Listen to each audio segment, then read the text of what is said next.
Welcome to Green Building Matters, the podcast that matters for green building professionals. Learn insight in green buildings as we interview today's experts in LEED and WELL. We'll learn from their career paths, war stories, and all things green, because green building matters. And now our host, and yes, he has every LEED and WELL credential. Here's Charlie Cicchetti. Be sure to check out the Green Building Matters community, where you can have unlimited exam prep for any of the professional credential exams you're tackling next, as well as putting your continuing education on autopilot, saving time with GBS reporting your hours on your behalf. Check it out, gbes.com/join. Now, enjoy this episode of the Green Building Matters podcast. Hi, everyone. Welcome to the next episode of the Green Building Matters podcast. I'm your host, Charlie Cicchetti. Today, we've got John Lanier here in Atlanta, Georgia, where I'm based. And John's the executive director of the Ray Anderson Foundation. And for those that don't know Ray and know his story, I can't wait to tell you a little more and see what John has to say about what they're doing and just what an impact he's had on an entire industry and also here in the Southeast. John, thanks for being on the podcast today. My pleasure. Thank you for having me. Well, I know we've got some things in common, both dads, both in sustainability, both in Atlanta, but let's go back and let's talk about how, maybe where you grew up and where you went to school, keep it in the ACC here.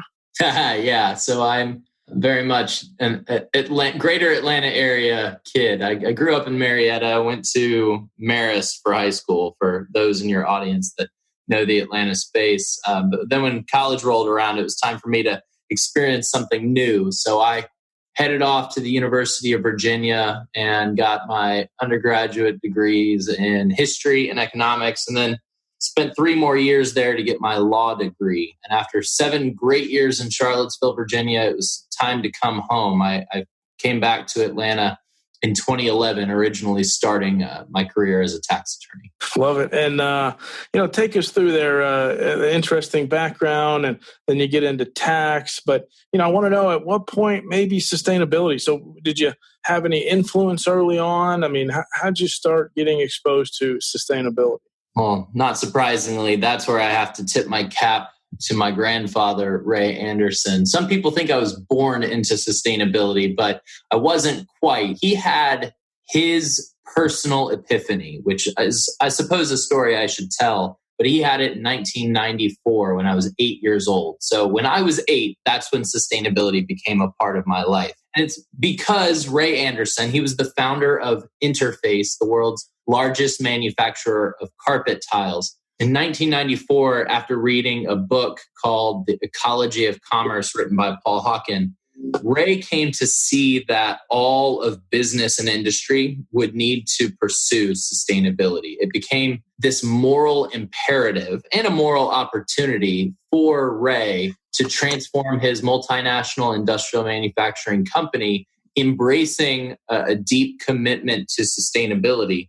And for the last 17 years of Ray's life, he and the people of Interface proved that when done right, sustainability would be good for the bottom line. Interface was the first publicly traded company to really show how much more valuable a company could become if it was deeply committed to the environment. So that's what I grew up around. And as I came of age, went off to college, I was fortunate to have so many tremendous conversations with my grandfather, one of the titans of the environmental movement, about why all of this stuff matters. Well, it's amazing. I'm over 100 podcasts, John, and I ask a question, hey, who had influence on you? And maybe what's a good book you'd recommend? And Ray Anderson's name comes up over and over. So it's so cool that, obviously you were connected to him. You are connected to him. You're running the foundation. So if you don't mind, tell just a little bit more there about how this was such a big deal in the textile and the flooring industry at the time. I mean, obviously that industry sense is, if I go to a green build conference and I see the amazing things that we're seeing happening coming out of that industry. But it was really one of the early industries, again, if you could unpack that, to have Ray say, no, we're going all in and we're going to be a profitable business. This is the right thing to do. So what else do we need to know about maybe some resistance he had early on there? Oh, there's so much to the story. There's a lot of initial resistance. There was other people in the C-suite at Interface who thought he was maybe going crazy. He was 60 years old in 1994 when he had this epiphany. Wall Street certainly reacted negatively, thinking that Interface was about to pursue something that would hurt its value as a company. The culture at Interface was not ready for this. And the broader industrial world was laughing, perhaps, at Interface, because the myth at the time was so pervasive that you could not choose both profitability and responsibility to the planet. It was one or the other. And the fact that a manufacturing company in the carpet industry, one of the dirtiest out there, Interface's product, carpet tile, was made entirely from oil. Face fiber, the latex binding, and the backing are all different types of plastic. For it to happen in that industry, and for Ray to first transform the culture within Interface, prove this is a better model, and then force all of Interface's competitors to catch up, to compete with Interface, not just on the quality of their product and the price they were offering to customers, but to actually compete on the good things they were doing for the environment. The fact that it was carpet first as an industry where that happened made it way more of a success story that the people of Interface were responsible for creating. Wow, true trailblazer there. That's amazing. Wow, a lot in there. So obviously, great mentor in your grandfather there.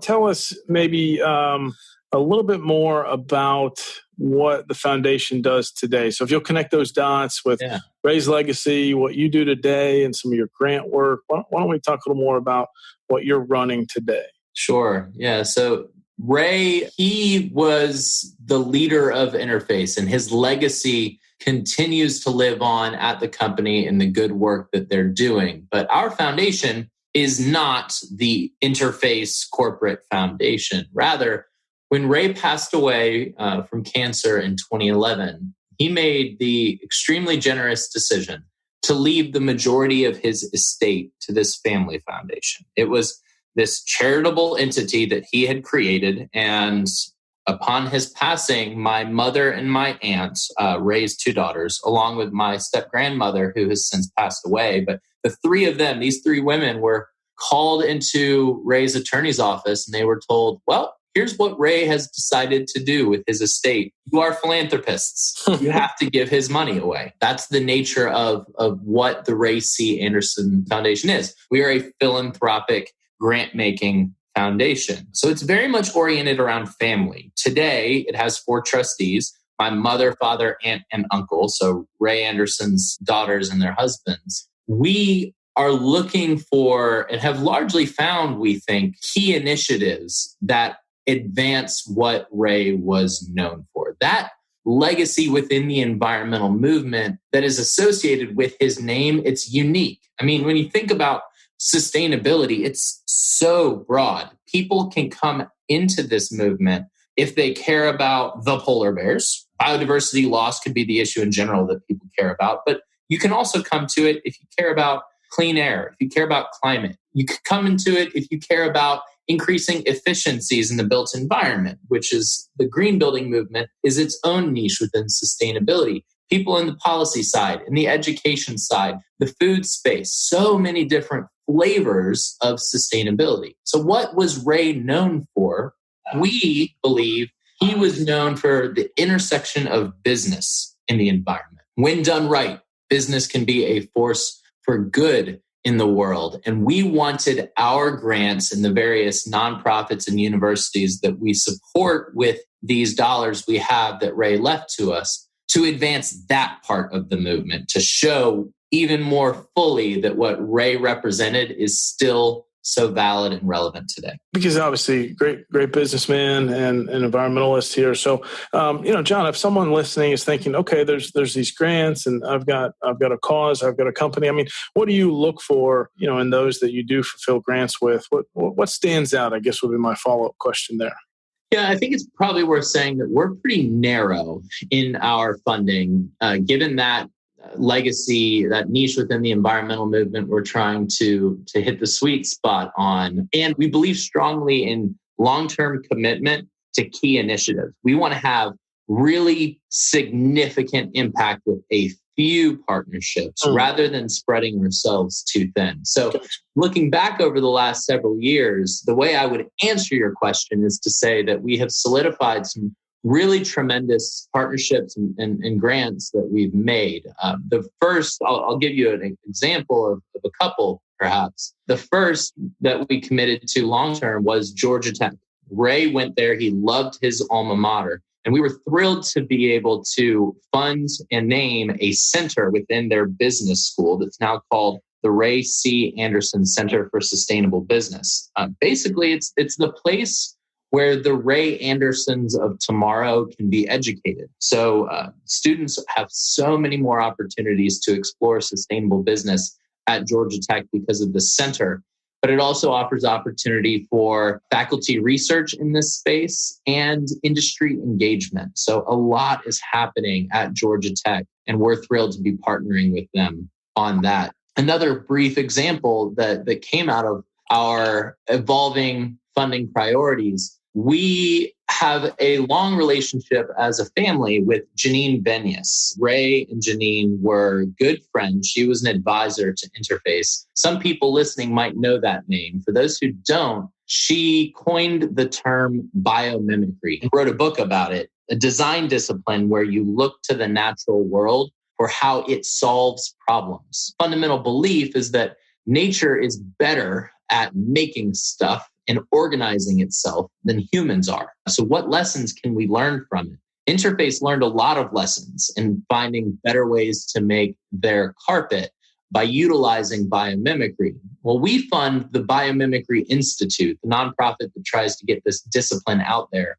for a design challenge and then a business accelerator and ultimately a pitch competition for entrepreneurs, for startups that are focused on biomimicry, that have nature at their core. And we give a $100,000 grant each year called the Ray of Hope Prize to one of these startup businesses that wins this competition, all because once again, we believe they can be proof points that business, when done right, can be a force of good in the world. So those are some long-term relationships that we've had. And there's a couple others as well that have come out of our grant-making priorities. I'm sure there's a lot of really great achievements in there that you just rambled off. Georgia Tech's my alma mater. I'm really happy to hear about the sustainable business initiatives. Just incredible work there. John, let's talk a little more about your career. What else stands out, personal and career? What are some of your proudest achievements if you look back on your highlight reel? I'll answer that in two ways. One, generally, and then the second specifically. I am so fortunate. I might be the luckiest person that I know, because from a relatively young age, I was 27 when I became executive director of this foundation. I've had the opportunity to do really meaningful work, working with my family to advance my grandfather's legacy all around a field that I have tremendous passion for, saving our planet. I mean, it's very much a personal calling for me. I'm not just trying to carry my grandfather's water here. I believe in what we do. And so I'm proud, but I'm also extremely grateful for the fact that this is work I get to do. And I wouldn't have gotten to do it if I hadn't been born into this family, something I did not earn. But I've tried to earn it ever since getting the job. And perhaps this most specific example of a proud accomplishment was writing a book. So Ray Anderson wrote two. The first book was in 1998 called Mid-Course Correction. It was my grandfather's first attempt to really share his story with the public at large. It was only 4 years into his journey and the journey of his company as they tried to climb Mount Sustainability. So it was still very forward looking. This vision for what he wanted Interface to become, what he called the prototypical company of the 21st century. Now that vision is still very valid today. We need more prototypical companies of the 21st century.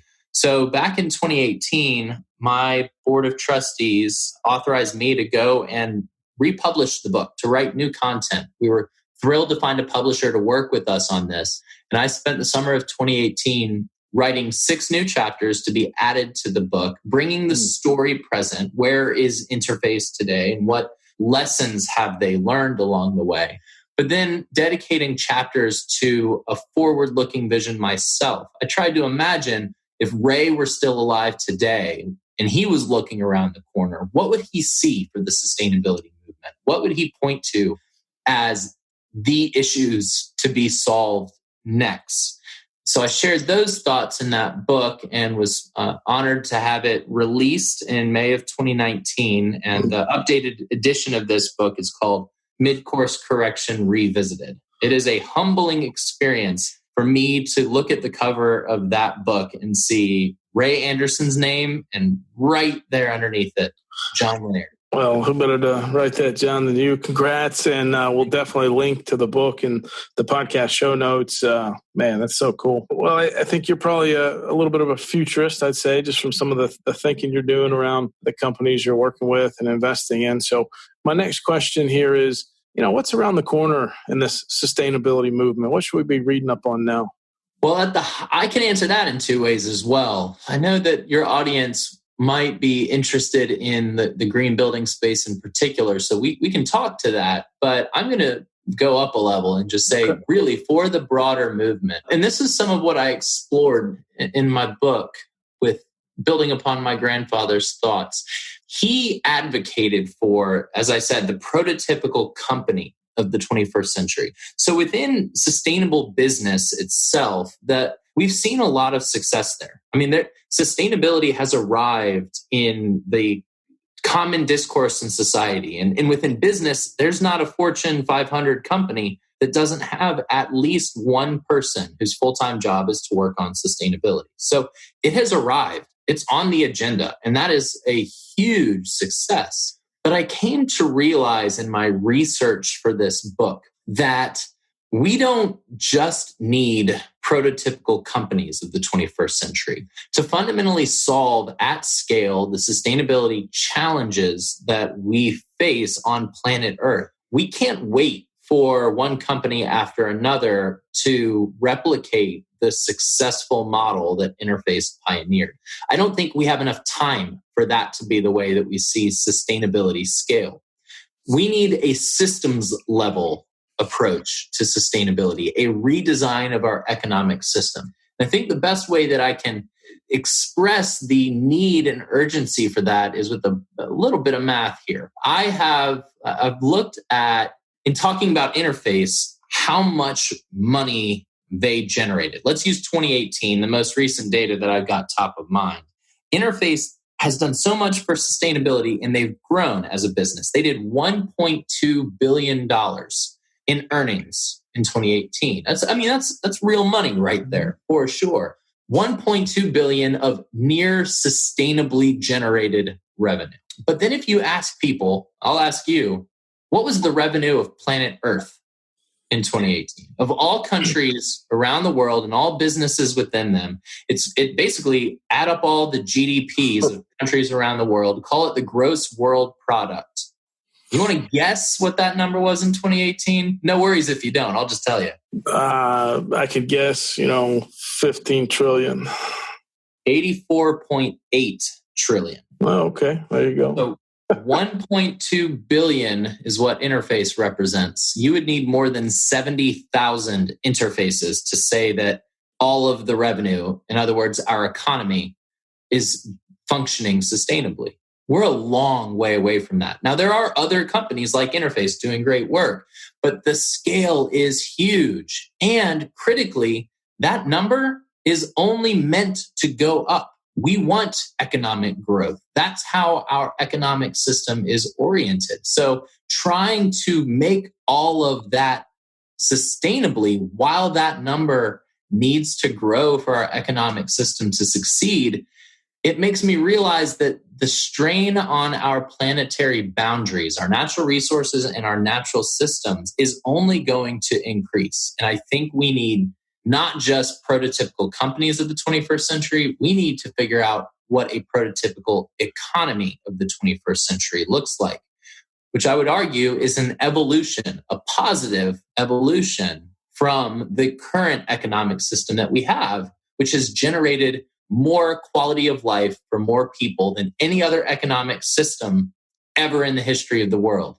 But it doesn't mean it's sustainable. Man, I love the way you think. I'm glad you went there on the economic side of it too. We're not thinking as macro as we need to be, and that was a really good analogy. Thanks for doing that, John. Let's talk a little more about you. What do you think is your specialty or gift? I've stumbled into being a good writer, I suppose, or at least I think I am. I'll leave that up to your audience if anybody does go get the book, and I'd be honored if you did. But also, I write a weekly blog called Ecocentricity. I'd be just as honored if people would go and subscribe to that. So sharing through the written word is something I genuinely enjoy. But this work that I do of trying to empower others in the sustainability space, because honestly, that's what a philanthropic organization does. They don't do the work, they just write the check. So the most important thing is to lift up others, to support others. And I have been so thrilled that we as a family have been able to identify the most impactful and tremendous partnerships that we can make. So the talent there, the gift that I think we all have is being able to spot the really smart, really dedicated person who is going to have success for the broader sustainability movement and lift them up. And so all credit really does go to our partners out there that our foundation supports. Got it. No, thanks very much. Let's talk about some pro tips, some productivity tips. John, do you have any routines or rituals that help you stay on point? Coffee in the morning. I think that's probably the most important thing. No, this is an interesting question for me. I think I struggle with that from time to time. I'll be honest with your audience. My wife will make fun of me at times that I don't always get the most important thing done first, because psychologically, I like to finish my to-do lists. So if I've got 3 to-do lists and one of them only has 1 item on it and the others have lots, I'm probably going to go do the 1 item so I can feel a sense of accomplishment. That means I don't always get the most important thing done. But flexibility that fortunately I have in my job to work wherever I am and whenever I need to work allows me to keep up with things. So I feel almost like my checklist orientation is a bit of a curse in the nature of what I do.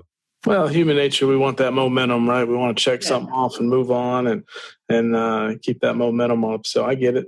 But there's good books out there like Deep Work and some others to make sure we're time blocking and focusing on the number one thing. Mark Twain, Eat the Frog first thing in the morning. We could go down that list. I like that quote.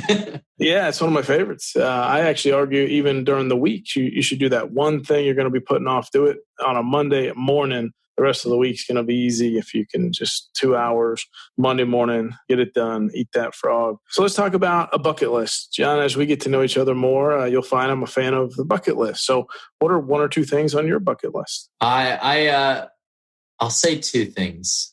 I love to travel. It's one of the ways that my wife and I build our marriage is to experience the world. And we both very much enjoy seeing different cultures, different cities, as well as experiencing different natural wonders. I think I shade towards the natural wonders. My wife's somewhat more towards the urbanscapes and different cultures, but all of it has been so rewarding. So to continue to travel, and at the top of my wish list, and as an environmentalist, I'm fully aware that this is a guilty pleasure, but I would love to do an around the world cruise. Take 6 months and literally sail around the world, stopping at dozens and dozens of countries, even if just for a day, to get a flavor for what is out there. And if I get a chance to do that, then that would be, I'd feel so fortunate to have an adventure like that over such a long period of time. It may need to wait till retirement, but we'll see.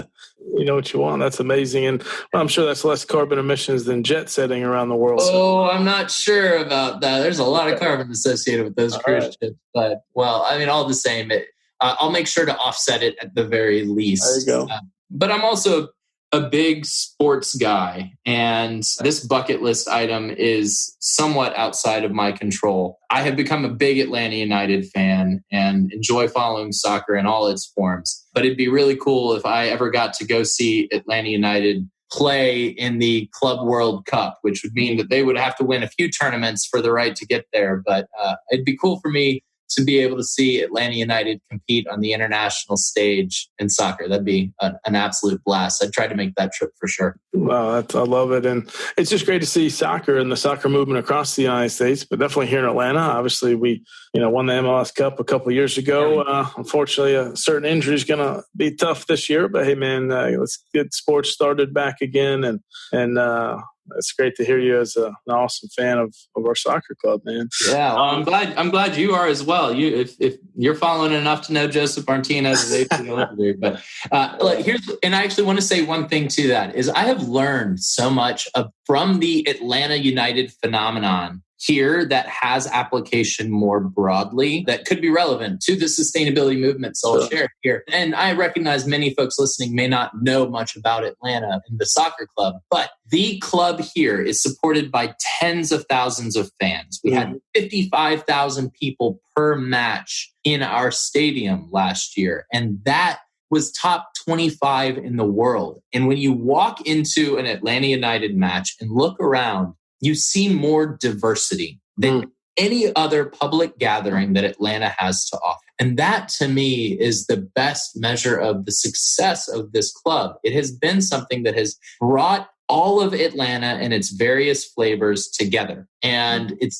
done that by celebrating the unique cultural background that everybody comes from. It is the melting pot for Atlanta. That's the sustainability movement. And I want to say, how can we learn from that? How can we become more diverse and more inclusive as a movement?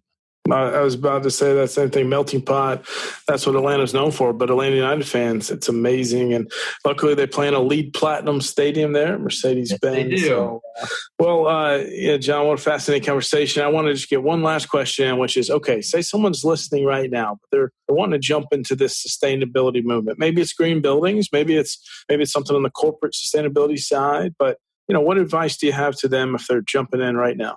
I would say read, learn as much as you possibly can. The sustainability movement, regardless of where you fall within it, for the most part, it's gone mainstream at a 101 level.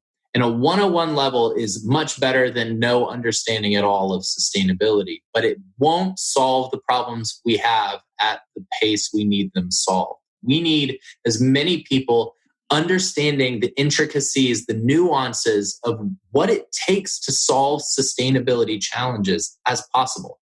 And that requires people being willing to read and listen to podcasts like this and go deep on these issues, becoming experts in as many different areas within sustainability as possible. It's hard work. It takes time, but it's a rewarding journey. It's one that I've been on and have been so grateful to have been on. I have learned so much in the last 7 years since I've joined the foundation. And so that's what I would encourage people to do. Spend your free time continuing to deepen your understanding of this space. Fantastic. You brought a lot of energy today, John. I can't thank you enough. And just for everyone listening, please go check it out. We'll put the link in the podcast show notes, John and Ray's book and the great work they're doing. But this has been John Lanier, Executive Director at the Ray C. Anderson Foundation. John, thanks for being on the podcast today. Thanks, Charlie. This was fun. I just want to say thank you to our loyal listeners. We actually are celebrating over 1 year here on the Green Building Matters podcast. Me and the entire team were stoked and just so glad you continue to listen every Wednesday morning to a new interview with a green building professional here in this industry, or just some pro tips that we want to make sure that you are getting straight from us, straight to you. Thank you for listening to this episode of the Green Building Matters podcast. At gbes.com, our mission is to advance the green building movement through best-in-class education and encouragement. Remember, you can go to gbes.com/podcast for any notes and links that we mentioned in today's episode. And you can actually see the other episodes that have already been recorded with our amazing guests. Please tell your friends about this podcast. Tell your colleagues. And if you really enjoyed it, leave a positive review on iTunes. Thank you so much, and we'll see you on next week's episode.